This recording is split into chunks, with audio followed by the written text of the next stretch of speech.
Alhamdulillah, man. Bismillahirrahmanirrahim. Assalamu alaikum rahmatullahi wa barakatuh. For all of you who thought you would be sitting around this evening as you normally do, looking at the handsome face of Tariq Ibn Jamil Lang, unfortunately he's a little bit tied up, so I'm your guest host this evening. My name is Muhammad Bashir. For those of you who don't know, I'm a retired trial attorney, civil, criminal, constitutional, and I'm going to be your guest host this evening on Cultivating the Culture. So I just want to say welcome. We have a very intriguing show. As you know, Tariq always starts out the show with a quote from the late, great Malcolm X. May Allah be pleased with him. Hopefully it registers in your mind. One of the good things about repetition is that it stays with you almost like a hook in a music record. So without further ado, before I get to my guest and on to the show, let's hear from late brother Malcolm X. Well, do you feel that you then perhaps now should take over the leadership of the black Muslims? No, I have no desire to take over the leadership of the black Muslims, and I have never had that desire. But I do have this desire. I have a desire to see the Afro-American in this country get the human rights that are his due. I believe that the Islam religion is the best religion for our people because it creates unity and it gives one dignity and racial confidence and all of these things that are necessary to make a complete human being. So this generation, especially of our people, have a burden upon themselves more so than at any other time in history. The most important thing we can learn how to do today is think for ourselves. It's good to keep wide open ears and listen to what everybody else has to say. But when you come to make a decision, you have to weigh all of what you heard of its own and place it where it belongs. And then come to a decision for yourself, and you'll never regret it. But if you form the habit of taking what someone else says about a thing without checking it out for yourself, you'll find that other people will have you hating your own friends and loving their enemies. And this is one of the things that our people are beginning to learn today, that it's very important to think out a situation for yourself. If you don't do it, then you'll always be maneuvered into actually, you'll never fight your enemies, but you will find yourself fighting your own self.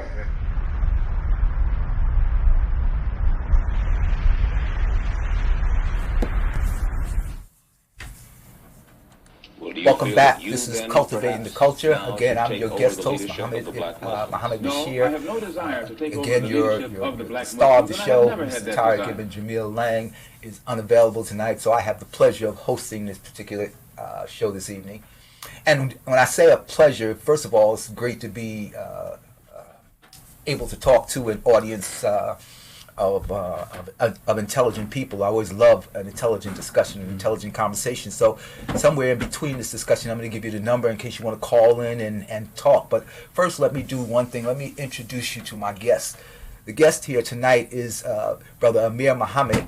For those of you who don't know, Amir Muhammad is the founder and curator of the American Muslim Museum in Southeast Washington, D.C. It's an institution.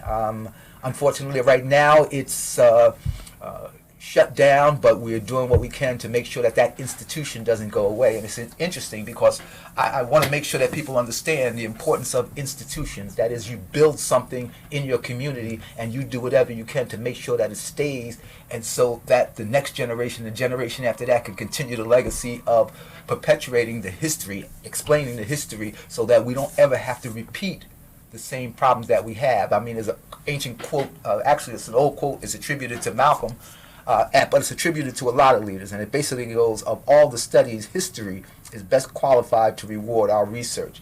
And therein, it's upon us to make sure that each generation passes on the legacy, the stories, the traditions, so that, again, so that we can build. That's how you begin to build, and that's what institutions and institution criminalization is all about. So without further ado, to my left here is Brother Amir Muhammad. Brother, assalamu alaikum and welcome to the show. Wa alaikum assalam wa rahmatullahi wa barakatuh. Thank you. Now, alhamdulillah, now you kind of like me. We old school. We come from the look me in my eye and have a conversation. But you see that little camera right there? They always want you to look directly into the camera. I'm going to figure it out how to do it eventually and still hold a decent conversation. I hear that. So I'll figure it out. We'll figure it out as we go along. But if you would, just give us a little bit of your background so that people understand, especially as it relates to what you've been doing lately and the history of the American Islamic Museum. Thank you for the opportunity. Assalamu alaikum wa rahmatullahi wa barakatuh. My name is Amir Muhammad. I am the curator and one of the co-founders of American Islamic Heritage Museum. It's a sub-branch or a pilot program of our main organization, which is called Collections and Stories of American Muslims, which was established in 1996. And our project and our focus was on collecting and gathering information and stories of American Muslims, our stories, our history. And then once we started gathering and documenting and collecting that story, we was able to develop a exhibit. We also have a large archives developed. And over 10 years ago, we opened up a museum. It was over 4,800 square feet of space. It covered over 8 exhibits, 5 primary exhibits, and anywhere from 3 to 4 traveling exhibits or exhibits that we came out with monthly themes. It was a beautiful and enlightening experience for us to be able to capture and to learn the many stories of the history of Muslim Americans and their contributions. Well, you used the word enlightening, so let me start there. Obviously, when you begin this project, you're not sure with any project where it's going to take you. What is it that you found that to you was probably the most enlightening about Islam in America? Wow. This is presence. You know, the pieces and the puzzles. What's coming out in my mind right this second, the biggest thing is the one finger on tombstones. Because we hear the story about Bilal ibn Rabah during Prophet Muhammad's time over 1,400 years ago. And when he converted to Islam, he was a person that was enslaved like us as African American people.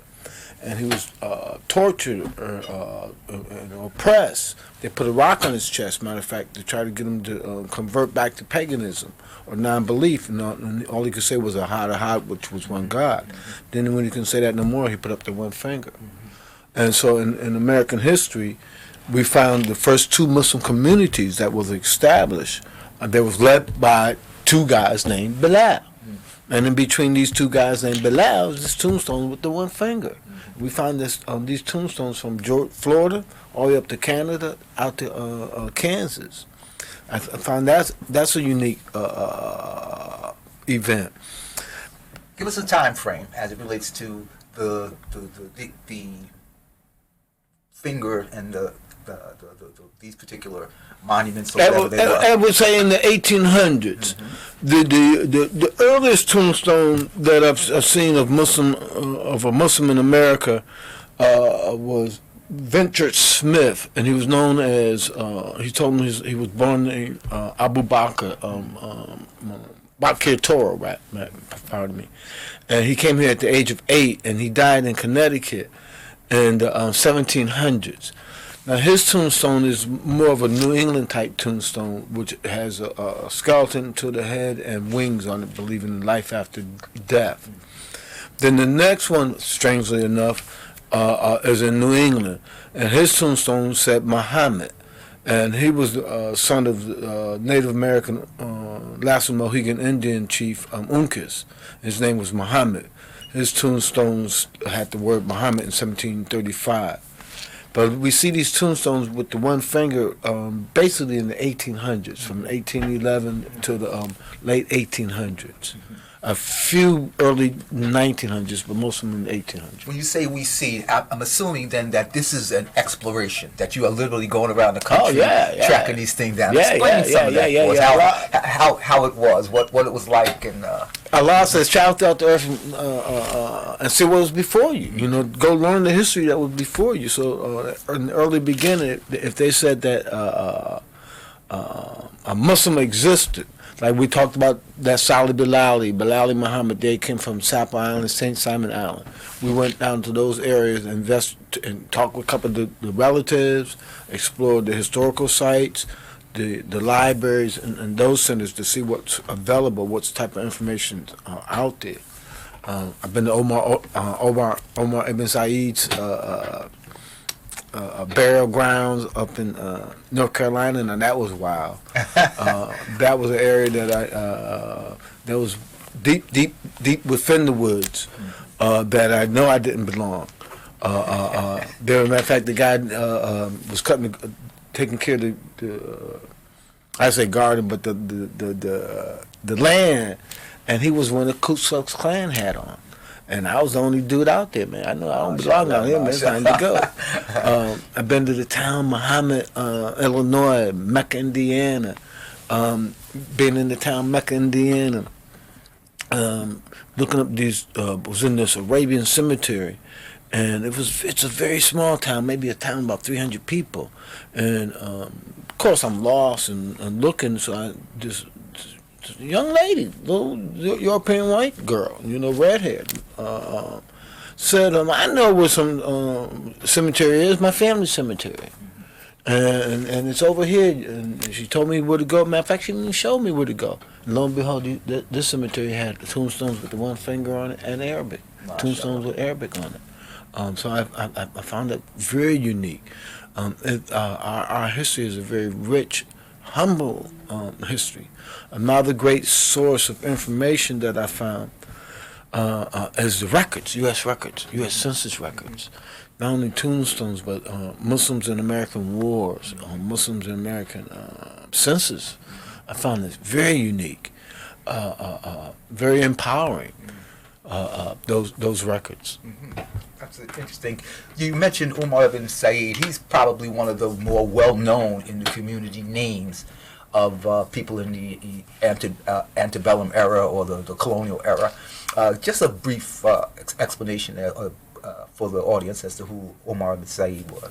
Umar ibn Said was a Muslim scholar, to tell you the truth. He was a world traveler. He had made Hajj before he was even captured and enslaved. He got captured and enslaved, brought into Charleston area, and it was treated very non-dignified. And this was a man that knew dignity. He had scholarship under his belt. So he escaped that abuse and wound up and escaping and going into North Carolina, and really sought refuge in the church. They saw him praying in the church, and then some little boy went and squealed on him and got the police, and so they locked him up. While he was locked up, he started writing Arabic on the walls, and they found it very strange and unique that this man could write Arabic. So he got freed eventually from the brother of the first governor of North Carolina, John Owens. Freed him. And Omar lived to be like an old sage. He wrote many stories. He was a man of wisdom. They loved him, they admired him, where there's reports that he was buried in the cemetery where they was buried at. And that area, that's what they want to call a cemetery, was really no more than a family plot, about 6 to 8 people. And if he was in that area, I find that it's very unique that they would put him inside that plot. But there was a tree that had a Arabic marking in the area that might have been pointing out where he was buried at. Mashallah. The concepts of Islam, in your travels and in your research, were you able to find writings and things like that help people, or at least that demonstrated that Muslims were here trying to impact socially, maybe even politically, that kind of thing?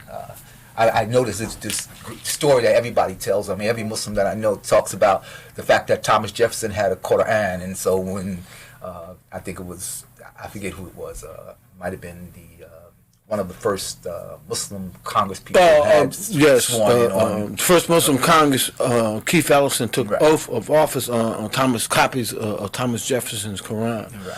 But not only Thomas Jefferson had a Quran, but John Adams had a Quran. John Adams' Quran is up in his library today. John Adams and Thomas Jefferson, they was both U.S. diplomats to the Muslim world. So there was a relationship and an engagement with them. And if you look at some of the founding fathers, John Locke, John Adams, a lot of them, they had Islamic ideas and concepts that they institutionalized within, just like they talk about this one vote, one person. And representation is really a sure process. The concept of the freedom of thought, the freedom of religion, the freedom of expression is Islamic thought, where that there's no compulsion in religion. That's right. We are freed and encouraged to use our rational mind to think, to reason. Some of these institutions we see. Now, as far as writings, some of the earliest recorded writings, what they call it Kufic script, is done by Barry Fells, who wrote a book, Saga of America. Talks about the early presence of Libyans and Africans up in what they call the four corners of the United States, Utah, Colorado, and those areas. They show you Arabic script that was written in one of the sayings about Esau. Peace and blessing be upon him. One of the writings about Allah, there's no God but Allah. Then there's another writer, Ivan Van Sertima. They came before Columbus. Right. Now, his focus talks about the Libyans as well, but he also talks about Mansa Musa's brother, Abu Bakr, and their travel and their journey throughout the Western Hemisphere, up the Mississippi area, and so forth, and into the Caribbean. Another place that you find Arabic writings or early writings is in Puerto Rico, in the Fort of the Moors. On the wall that's facing the ocean, it has old Arabic script written on it. And there's an old restaurant in Old San Juan on this outside wall has Arabic script written on it in tile work. You have here one of the earliest writers of the, when I say Hafiz, Hafiz is a person that has memorized the Quran and can recite it and can write it. One of the first persons that we know about in our area, in our region, matter of fact, in Maryland, his name was Job Ibn Dijallo. He came in 1730, and he got his freedom after only being enslaved for 3 years. He made it to England because he had the ability to write. And his character, they couldn't understand what he was saying, but they understood his character and his dignity and his faith. And I also said, talk about Bilal Muhammad in Georgia on the coastal islands. He wrote, there's a 13-page book, they call it Risala, which is Arabic word for letter, but it's an instruction. And for me, I believe he was the first imam in the United States. And he wrote this book at least in 1826, instructing them how to pray, how to fast, how to do Ramadan, how to stay conscious of the religious faith and when the best time to dicker and everything.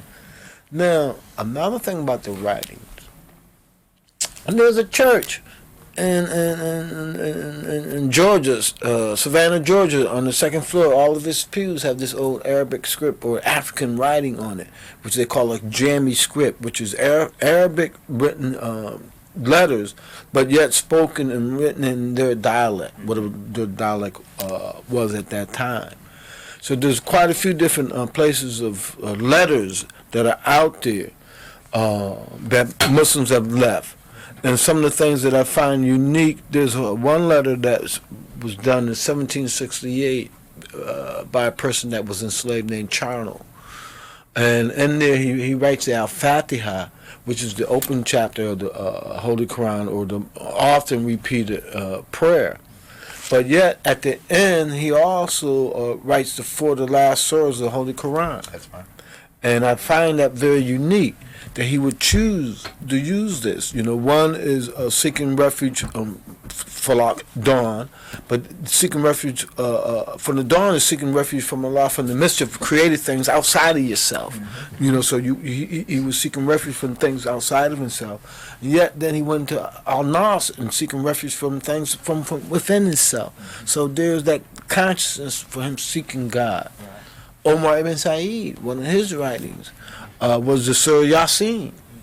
And Yasin is one of the surahs that talks about, when in fact, it hits me when if you ever see those African pictures where they put their brothers with the bar around his neck and the metal up in front of him and metal in back of him, and the Quran in the Surah Yasin talks about that. Uh-huh. You know, that those that are blind, you know, that they have a bar in front and bar in back. And I'm just wondering if Omar seen that and it struck him that he spoke about that. Mm-hmm. Then yet, also in Surah Yasin teach us how to be patient and trust that Allah is going to take care of this evilness that we see. Right. It's interesting that you bring up, especially the brother who writes Al-Fatiha and then writes the Quls. It's because we were taught when I was a young kid that the Quls are protective surahs, and so therefore he opens and then he closes with the protection. So he's seeking the protection right then and there, and he's making sure that he puts it and codifies it. Let's move on and explain the. You talked about there were 8 exhibits when you had the original museum. I remember first coming across it and seeing one of these exhibits. I think you were shopping it downtown, or you were putting it on somewhere. I'm not certain where. But can you explain the importance of being able to put these exhibits on? Man, to tell our story, man. If we don't tell our story, somebody else will. Mm-hmm. And we are the caretakers, the custodians of our story, of our history. Nobody else is. Malcolm don't belong to somebody else. Muhammad Ali don't belong to somebody else. Hisham Jabbar don't belong to somebody else. Ezra-Din don't belong to somebody else. You know, this is our story, our heritage. This is what Allah blessed us with through our trials and our experience. Where that you look at some of the stories, even the African American people, man, they take Malcolm and they raise Malcolm up, but they raise Malcolm up as a nationalist. Mm-hmm. Or a black conscious person, and that is not what made Malcolm who he is. It was his willingness to make a change, to become a servant, to serve God. And he went on that path is what he strived for. When he first came in, he thought Mr. Muhammad, Elijah Muhammad was that, and he did inspire him and direct him and educate him. But then as he came into more awareness, more consciousness, he evolved. And his effort still to want to serve God was his predominant force. And that is Islam, is to submit, as a Muslim. And so when they take that out, that character out of him, we come disjointed. And that one thing with that museum is it gave me opportunity to see people from the world come love us, love our story.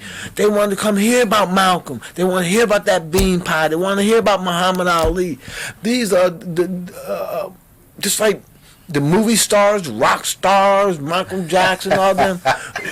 Muslim, African-American Muslim experience is a rock star experience to the world, Muslim world. How we were able to storm and weather being in a house of Pharaoh or being in a house of corruption, and yet stand up and say, La ilaha illallah, Muhammadan Rasulullah, or put up that one finger. There you go. The line here, for those of you who want to call in, the phone number here is 301-429-9247, 301-429-9247, or you can try an alternate line, 301-306-7284, 301-306-7284. You know, it's so funny that you should mention that. I'll tell you a funny story. I was called in on a criminal case. It was one of the biggest criminal cases in the country. Mm-hmm. And we went to meet with the family. I won't give out any names or anything like that, but it was one of the biggest criminal cases in the country at the time. It was in New York. And we went to meet the family, me, my brother Hassan Abdullah, right? We're criminal trial lawyers. And we had been doing it for a minute, so we have an idea of what we're supposed to do. You know. So we go to meet with the family, the Muslims, etc. And they want to know from us, when did we become Muslim? Now, when you heard that enough, you can kind of understand the insult in it, right? Because it's like, so we had to literally flip it without being too rude and said, do you think that Allah was merciful in Egypt and he forgot to be merciful in East Orange? You know, so, I mean, so, and to me, when you say stuff like you just described, that, you know, that they see our struggle, it's a kind of like a struggle that nobody can seem to understand if they didn't go through it. And so therefore they're not willing to accept it because they've already accepted a narrative of what it is to be so-called black here in America. And so for you to rise up and be a Muslim, it's like, oh my God, like really? Like no, it's not that. Allah is merciful everywhere, every day, every minute. And so we just happen to, by the grace of Allah, be the beneficiaries of the mercy. I mean, and, you know, and what gets me that they think that Allah's power is a limited power. Yeah.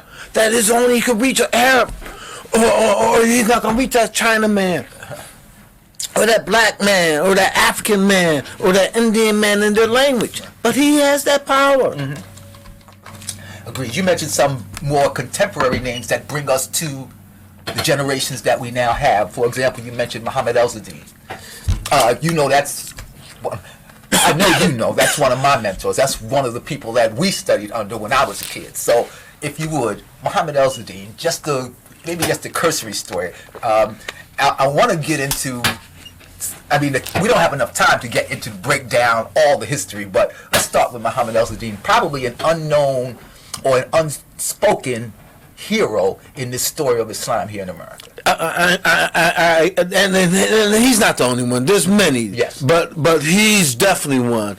Muhammad El-Zidane, you know, and his story is a Muslim American story. You know, this like in his story, there's evolutionary growth where that he was a part of the Moorish Science Temple, Noble Drew Ali movement. Out of that movement, he grew. Allah reached his heart, and a few others' hearts to hear his call, and so he grew up out of that. In the 30s, he left them, and then you talk about the 30s. You're talking about 1930. Matter of fact, let me back that up. Really in the late 20s when some of this stuff was going on. So, if you start looking at the records and some of the cases in court, you start hearing that there was a Islamic division, understanding that was going on, not so much as what the society talked about, corruption and money and things like that, but there was coming a difference in the belief. So obviously there was a evolution, there was a growth, you know, because there was other Muslims, like even before Muhammad Ez-Din, I'll come back to him, but we had this program, and members of the community that came from Muhammad Ez-Din, one of the leaders spoke, and he mentioned this brother Sati Majid. Yes. And Sati Majid, if you look at the documents, they say that he was really the first imam in the United States. And I think in 1926, 25, somewhere in the article in Buffalo, there was an article in the newspaper that stated that he was a leader of over 100,000 men, 100,000 believers around. And he was in that Detroit area and that Buffalo area as well. Now, Muhammad Ez-Din was a brother that went and took flight, took hijrah. He left United States, that conflict that went on, because sometimes we can be very oppressive. We can see it in our history from Usman dan Fodio on around, that my way or the highway. So we can be very aggressive in that. So he took flight, he went to Turkey, got a job, but it didn't work out for him as he envisioned for Turkey. He was looking for a home or a space for the community. with the intent of buying some land there and raising a Muslim American community in Turkey. In Turkey. That didn't happen. Allah knows best. Alhamdulillah. Ameen. You know? And so then he wound up going to Egypt, learning and getting educated in Egypt, and then coming back and starting the community. And then there's a couple of points that I within a Sunni Muslim community that you start breathing, but you also see that he wasn't by himself. There's at least four, when I think it's 1947, 48, 43, somewhere in the 40s, they had a convention, a Muslim convention. And then there, in that convention, it identifies at least 4 Muslim organizations. You know, that existed. And from what you see in that picture, they all look like African Americans, you know, in this association, in this agreement, okay?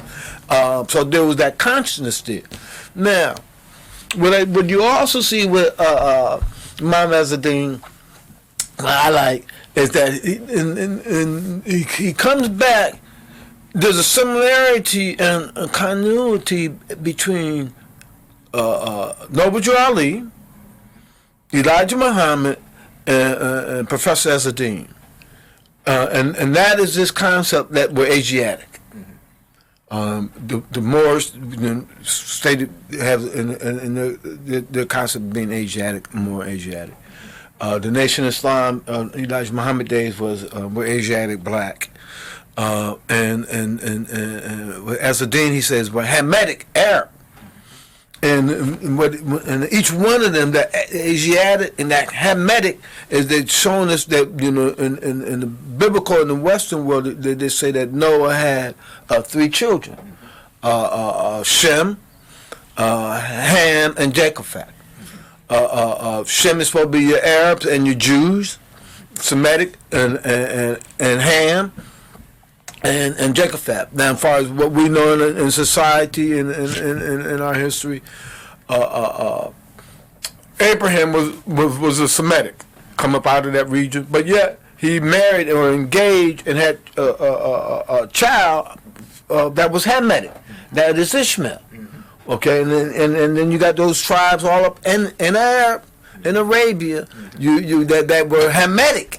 Right. You know, or when for people can understand, that was black skin. Not necessarily they was really black skin, but just so we can understand. Right. Hamitic. If you were to describe them today, you would describe them as black skinned. Yeah. And they was in Arabia. Yeah. And then you still see that they even had a rural part of Arabia and Yemen all the way up to Prophet Muhammad when he was born. They called the year of the elephant. That was the year the fall, the African or that Hamitic man rule and control over that Arabia area. So you got it all up in Yemen. You got Queen of Sheba on it. So it ties us to that. It ties us to the point even greater than what my African brothers that want to take us to Kemet. Mm-hmm. You know, this was before Kemet. Mm-hmm. So this ties us to this Hamitic trait. Then if you go back and look at it, you know, the children of Ham. You talk about Canaan, was one, which is Gaza, Strip, and Palestine, and all that. So these are brothers. Mm-hmm. You talk about Misra, Egypt, the Egyptians. These are our Hamitic brothers. Foot, and which I believe is Fula, you know, and you got Libya in that area. But I also believe those are your Fula, and your Foot and Fula, because you see in Western language that PH along with that F intertwined. Right. So I believe these are intertwined within there, and that connects that African, that West African with that East African journey and transit.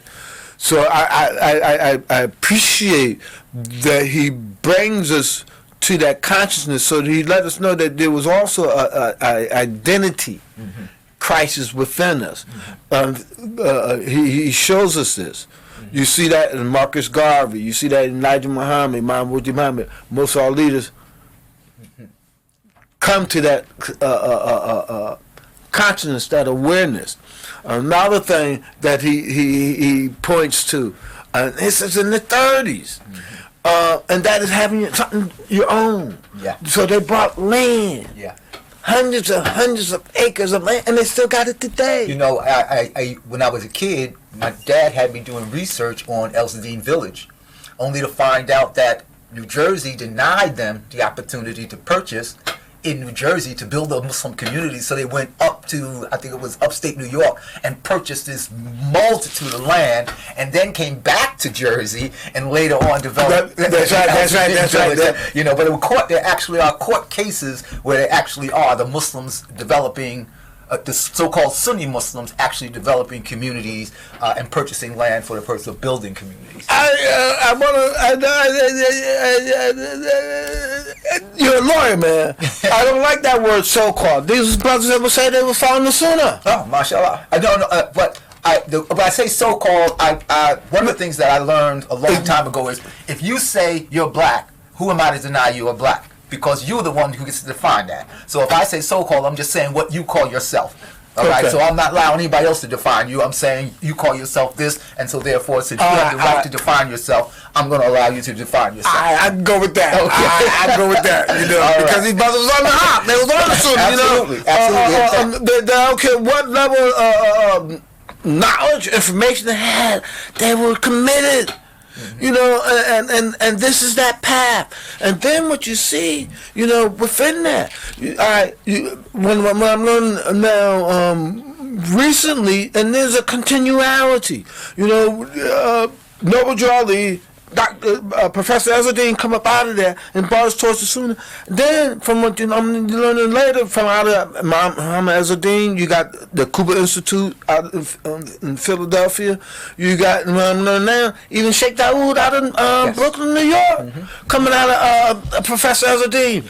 So now, out of Brooklyn, New York, on the Sheikh Dawood, you got growing from there, that seed, that womb of development, you got the Dar Islam coming from out of there. Yeah. So there's that continuality, okay, of a growth, of an evolution. You know, Allah said that He gave us 2 eyes, we got 1 vision. We got 2 ears, 1 hearing. We got 2 nostrils, 1 smell. You know, so when we got to what we got to learn, and they says what alternation between night and day. So we got positive, negative. We have to learn that there's many paths that we travel to that door to come to Allah. You know, and there is that diversity, and we have to allow for that womb of diversity for that individual growth. That's powerful what you just said. Muhammad Ezzeldine is the one who founded the Adinu Allahi Universal Arab Association.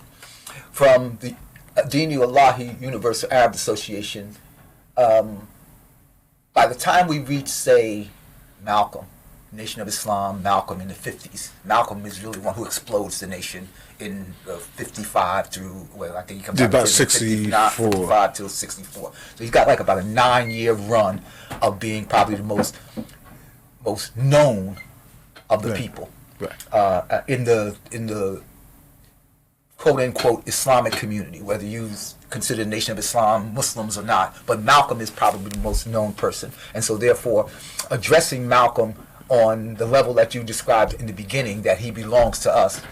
What is it about the claiming of Malcolm that makes Malcolm's journey compatible with the Islam that we have here today, the Islam that we're learning here today?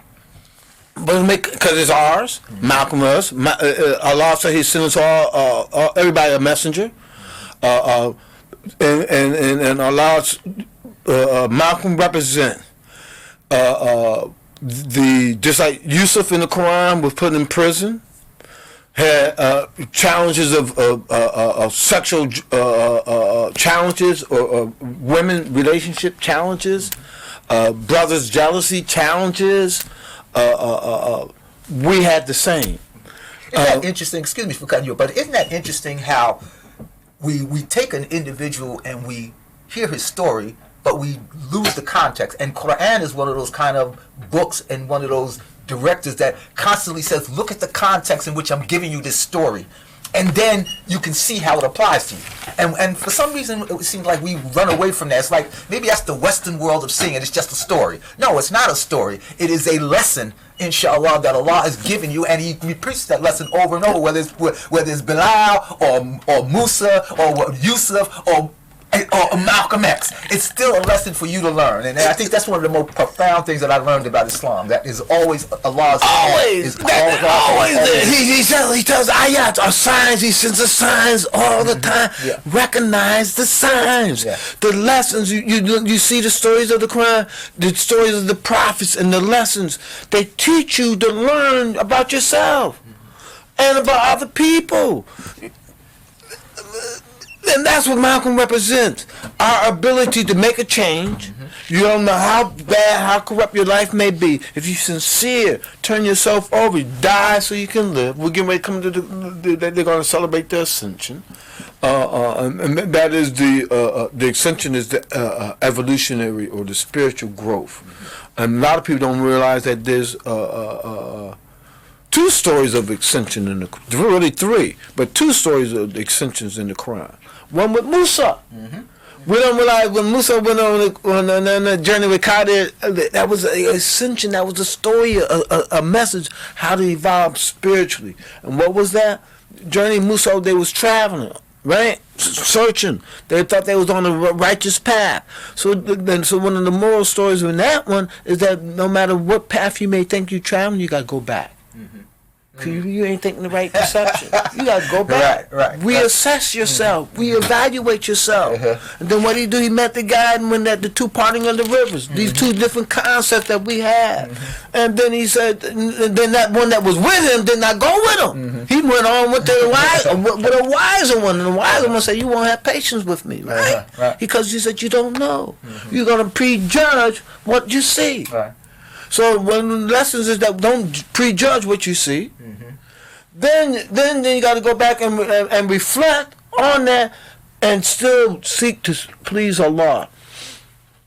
Now the unique thing about those stories, and I hope I can pull it together in the right context. You know, the Quran we're taught to reverence the womb that bore you. You use the thing to look at the context how things come. In Arabic idiom or how they speak or how they communicate, they say that they tell the story that's closest to them first, when it came first, and the ones that came later go down. Absolutely. So if you look at that, the first story about the ascension of Prophet Muhammad sallallahu alaihi wasallam, matter of fact, I don't think it's the ascension. It is the Isra, the night journey. It's the traveling. Is in Bani Israel. That is the womb that's coming. That story's coming out of. Within that story, so now Bani Israel. What is my understanding of Israel? Israel is that name came after Jacob battled within himself, had a jihad within himself, and came to surrender his will to God. And my understanding that Israel means a warrior of God.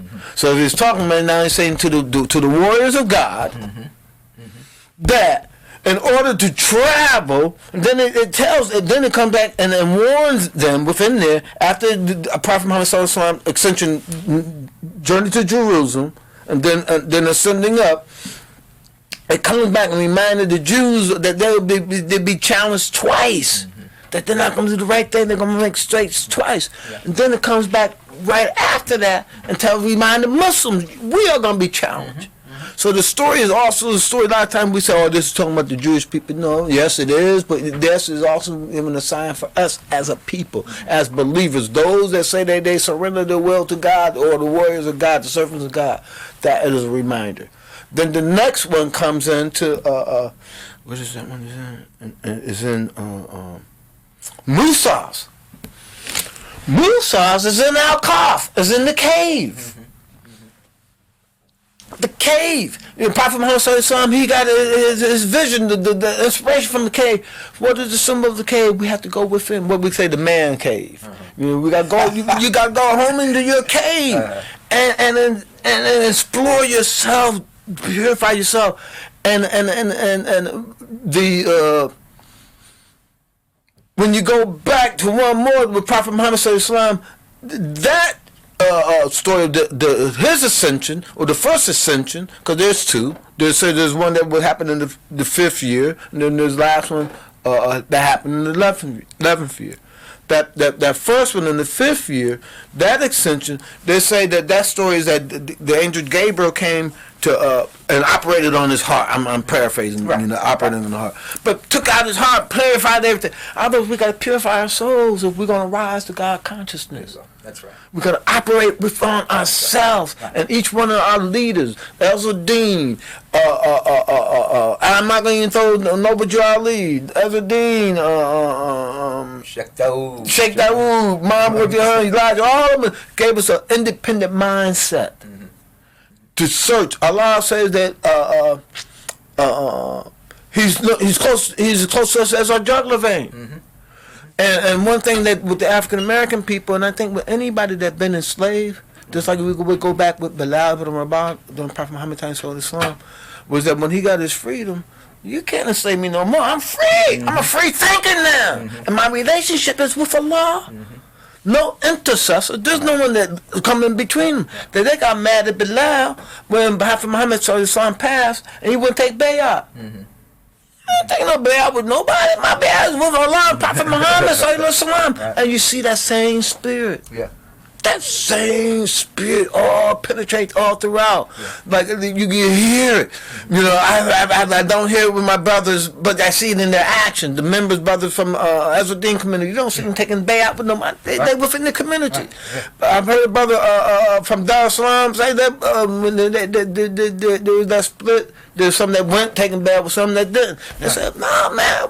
Well, we are all but they take that Bilal spirit." I want you give me so much that I understand because I was there, and I don't know if the audience understands, but I gotta break that down. All right, for the audience. Dar es Salaam comes maybe about the early '60s as an international organization. It then latches on, or at least American Muslims begin to see some benefit in it, and they form like a international, but now the American Sunni Muslim is beginning to gravitate and become a part of Dar es Salaam. Stop me when I'm wrong.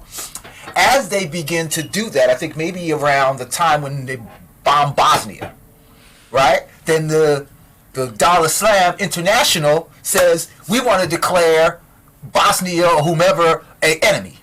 And there's some Muslims here who want to say, you know what, that's the right thing to do. And there's some Muslims here who say, no, that's not the right thing to do. We got our own thing that we got to deal with here in America, because most of them are coming out of the civil rights movement, out of the Black Power movement, and they are like ready to move. Right. You know, so they already got Sunni Islam in them. They're not compromising what they have here. So some of them go off, which is basically, my understanding was basically the army and the stuff that the Muslims were trying to form here. And when they finish with that, they have all these Muslims around here, various organizations, and they do something that I thought was going to be the most powerful thing in the history of America for Muslims. That is, they have a meeting of Muslims, a convention of Muslims, to decide how they're going to move forward, and they elect Jamil El-Amin as like the national imam. Am I right so far? Yes. So when I hear the story of Jamil El-Amin, I never hear that from the secular world. I hear H. Rap Brown. So when you say claim ours, I hear H. Rap Brown. I hear Jamil El-Amin took a shahada in New York. I met some of the brothers who said they were there when he took shahada. All right. I hear that he went down to Atlanta and opened up a community and shut down the drug dealers and all that. But I don't hear what I think is probably the most profound thing about him. I mean, I have his book. I think his book is brilliant. But the idea that the Muslim community would rally and find him to be of the character, to be the one, to be the quote-unquote leader, the imam of the imams in the United States. I think that's just so powerful. And then it helps me understand COINTELPRO in a totally different way when I hear that story. That they didn't take him out when he was H. Rap Brown. They didn't take him out when he was Jamil El-Amin, just a new shahada. But when he becomes the leader to where he can be at least in the forefront of speaking for the Muslims, the Sunni Muslims here in America, all of a sudden this bogus case pops up and he winds up in prison. Yeah, bro. Even once before that, They come, man. They Satan, Allah tell you, man. Satan come. Tell us in the Quran. Satan tells Allah. He said, "Look, I'm gonna come before them when they're on the right path. He ain't worried about you if you're on the wrong path. That's right. When you're on the right path, I'm gonna come before them. I'm gonna come to your right. That you mean your homies. Those you looking to your right. Those on your left, and those things behind you that you can't see. Look." What you had, you have heard that story with the Dar, the brothers off the Dar, that once they saw that Islam that was rising, people want to use us. Want to use us. You want to hear an interesting story? I'm 10 years old. I'm supposed to be one of those kids that's supposed to go over to Saudi to study. I got my passport. You see this kufi that's too big on my head, etc. I'm ready to go. But my dad, Haji Sham Jabra, by the way, he's Sham Jabra, the brother who actually does the burial of Malcolm X. They are trying to figure out what's the international connection, what's the international intrigue, because they're conscious. Right. They're politically conscious. And they said no, because apparently what they wanted to do was send some American Muslims, American Sunni Muslims overseas to study, but come back and teach Islam the way they wanted it taught. I mean, bro, same thing, man. Look, yes, sir. And that's why, look, right before, see what happened, man. See, the first one before Imam Jamil al-Amin was Imam Murti Muhammad. That's right. See, when he took over the leadership from his father and came towards the Sunni, oh, man, everybody, all the Arabs, everybody happy. Oh, man, we got a new... on the block. Okay, so let's try to work this thing out. So they come with Mark. Man, if you look at it, Imam Murti Muhammad was in charge of all the dawah money. Same thing with Bilal. Bilal was always that middleman, you know, that give out charity. That is our vehicle. That's one of my things, man. We give out, in charge of good our community charity. Take charge of your responsibility. So now, so Muhammad, WD had that position. Then he didn't agree with them. He didn't kiss their butt. They took the money from him. And then they dispersed it out to a few other communities. And then we came in as a Muslim organization, and Imam Jamil al-Amin came. They thought they were going to be able to do the same thing. But because there's that innate Bilal spirit in us, that once you're free, as a person, as a human being, and you're connected to Allah, right. Who could come in between that connection? That's right. And that relationship. Those of us from the Arab side of that experience would say that's that ancient Abu Bakr / Umar feeling, and it's like we ain't taking that. No. Umar, everything has its right order. Okay, absolutely. Everything has its right order. Okay, I love talking. With Umar, now we got to bring balance. Now I'm gonna say this now. You know, we don't follow Umar. You know, like I watched one brother came in the masjid. We're having Jumu'ah, you know, and he came in. He came in late, and you know he came in with that Umar spirit, and you don't walk in front of everybody. Come on, man!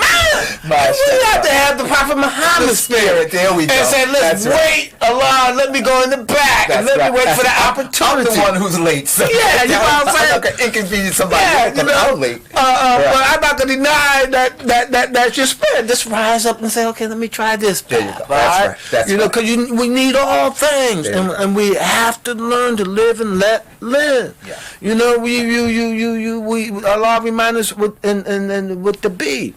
He said that he allows that bee to build his house everywhere. Top of the man's house, trees, everywhere. We have to allow each other our lane. You're a lawyer, that's his lane. He's a carpenter, that's his lane. He's a warrior, that's his lane. Everybody ain't gonna go do no work, and everybody don't want to go out and do battle with. There you go. Because I can't trust you. That's right. That's right. The Quran give you those reminders. That's right. Absolutely. Absolutely. That's one of the profound things about the Islam that I learned, and one of the unique, frankly, really unique things that I learned being in the legal profession. You get a chance to go back and you get the history, and you begin to put it together. The Immigration Act of 1965 that opens up migrant Muslims into the country. All my research suggests that that's on the heels of Malcolm X taking that shahada and then going international and traveling and then coming back and say if the white man could study Islam, he might change his mentality and his morality. And so now they seeing this Islam bill. They're seeing people like Haji Sham Jabber and Amir Hassan from out of Brooklyn and Akil Karam from out of Newark, and these guys are coming together and they see it. But when Malcolm is off the scene, they have to find a different kind of Islam, a less strong, a less black Islam. They got to coffee it up. That's the reality. That's the way I say it. I'm like, wow, this is different. And so that's why I think there's always been a tension, interestingly enough, between the indigenous Muslim that is born and raised here in America and the immigrant Muslim community. Because they come here, they may have the language, etc., but the heart, that love, that brotherhood, that innate brotherhood that we have, that soul power, that sometimes we find it hard to find. And then they can't separate themselves from their culture and from their tradition, etc., and come here to America and open their hearts and their hands to the indigenous Muslim here. Yes, the one thing that we here in America, Muslims in America, we got to understand that I don't care where these people came from, man. They've been enslaved just like we've been enslaved, and some of them got slave mentality. Yes, sir. You know, one thing that I was at early on in my exhibit years, you know, matter of fact, the Quran reminds us. He said, the Quran, and Imam said also in the first. He said, "Don't fear the criticism of the criticizer," and that's one thing I learned. Man, I don't fear no criticism of y'all that don't understand my history. But I was at the school exhibit. We had our exhibit at the school. And his early history of Muslims in America is more of an African story. We didn't make it that way. Right. I didn't come in and, man, hell, if I could stay in Africa and live life around, I would have stayed there. Word. You know, but I was born here. Not freely and voluntarily. So that history is here. But early on, you're going to see a lot of black faces or African-looking faces. So we had the exhibit about history of Muslims in America. And these two Muslim immigrants walked by and looked at it and said, "That's not me." I had to stop them and say, "Hold it. You can't look at it through a black and white mind or a Western mind. You got to look at it in an Islamic mind. There you go. That's your Muslim brother. There you go. You got to see your Muslim self. Come out of that Western mind." One of the things that this Western world do is that if you're from North Africa, I don't care, you like me and you, then you listed as white. They list you as white. And I'm speaking the term of my father. My father would call him Boss Man Charlie. Many of these people want to follow Boss Man Charlie. They don't want to follow Allah. Right. Yeah. You know, they think Boss Man Charlie is still in charge. But just like Allah says about with Suleiman and in his great temple, his great empire nation, that it was struck down by a little gnat, little bugs on the egg that they could not see. Yeah. Destroyed them. Yeah. And so as this bug in our society has made us go into our own home caves, turn to your Lord. Make that tawaf. Turn your Qibla, turn your focus into worshiping God, not chasing that dollar, not chasing that materialism, not chasing those physical things, but take that quiet moment that you just experienced throughout this whole year before you come out this cave. Because we ain't come out the cave. Come closer to your Lord. Come closer to purifying your soul. Come closer to purifying your heart. Not seeing things in a black, white thing, but see it as a human thing, a God thing. That's what Malcolm did. Malcolm was a human call. His call was not a civil rights call. Malcolm's call was a human call. Malcolm called Prophet Muhammad Sallallahu Alaihi Wasallam. His call was a human call. Alhamdulillah. That's beautiful, brother. Tell me this here. Let me just go back to the museum. We might as well go full circle. The museum right now is not operating as a particular building, although I'm sure it operates within your mind because you're just a wealth of knowledge. And I see you on social media. I see other people who are stepping up and doing lectures under your name, under the name of your museum, etc. What's your transition? What's the transition like now? Mashallah, man. One, I'm not chase. I'm like everybody. We're home. We're quiet. So what we're doing twofold. Like we got two legs. One of our legs is a leg of service humanity. So we do food pop-ups twice every other Tuesday and Thursdays. On the second Tuesdays and Thursdays, and the fourth Tuesdays and Thursdays, and the third Saturdays we give out food. People are in need, so we have to give. We have to serve humanity. So we're that component. On the other component, the history component, we're all because of the crisis and the pandemic, and we're doing more Zoom programming.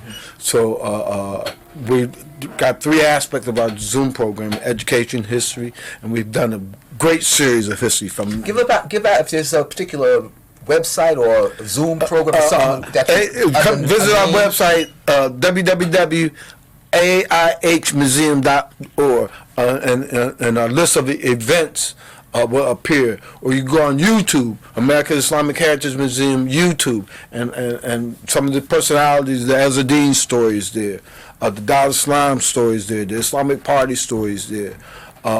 There's so many other history stories there.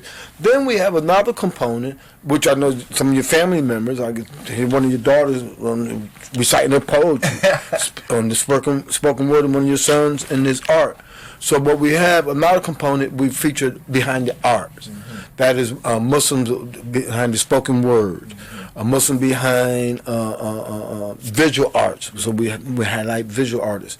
We do performing artists. So we show those categories. Then the other component of our community outreach is community conversations. We had 3 community conversations.